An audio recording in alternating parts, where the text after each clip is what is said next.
Sen, men, Aziz var, sen kontrabandist. Mamaz, Төртөз var, Han var, ошол жерде бар, гостиницага ушулабыз кимден мындай деп барып, ана казино ойногондо утуп тур десем булар $2 миллион ашып плюс болду. Баягы Болот Темировдун чыгарганда чын $1 миллион 350 000 каршы болдум, туурабы? $1 миллион 350 000. Анан мен заседанияда отурсам, Камчы Көлбаев чалды мага. Сен билесиң, жанында отурат. Камчы Көлбаев чалды, шайыр Грузияга барып, шундай билесиз. Сен жүзүп, күнчүлүк болсо, Көлбаев Бишкектен бир жерден жолук алды. Мен ал киши мен телефон каяктан тапкан билбейм. Мен барып жолуксам айтты, шайыр экөөң деди, Грузияга барып шундай казино ойнап сунар деди. Мага видеозапустар келди деди. Видеозапустар келди деди. Анан ошону жаап болсоңор революция болуп келет. Анан кийин мен каршы болгон жок деди. Мен $150 000 каршыларды өзүмдүн жапканмын.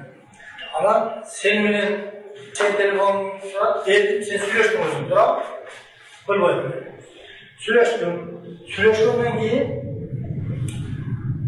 ал Көлбаев бир кыргызча сүйлөгөн кишиге чалды. Анан мен ортодо Грузияда кайсы кыргыз барсам, бул баягы Руслан Азимрой деген өкүл атасы. Ошого видеозапись келген. Ал Көлбаев көрдү. Көлбаев мындай деди. Ошо шайыр деле ийним деди. Шайыр деле ийним. Мен Москвада $400 000 акчам бар деди. Мен анда ошону берип жаап турам деди. Мен айттым, шайыр менен өзүңүздөр сүйлөшүп алыңыздар деди.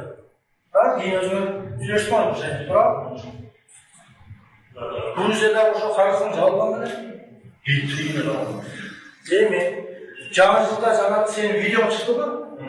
Анан кийин менин телефон бассам ошол SMS турат. Камчакадан мага SMS келди. Сен шашырбай туруп шоктурума жакмай жооп бересиң. Кийин ошону соккондон кийин ГКМга чакырды Камчакага. Чакырды дагы Жусуп деди, сен деди, биздин политический курска туура келбейт экенсиң деди. Сен арызыңды жазып бергин деди. Акыл деди, балдарды камактан чыгарып коюңуздар деди. Жаздым, кеттим, Америкага баргандан кийин Камчакадан SMS келди. Көрдүңбү деди. Шоктук кылсаң, мындан да начар болосуң деди.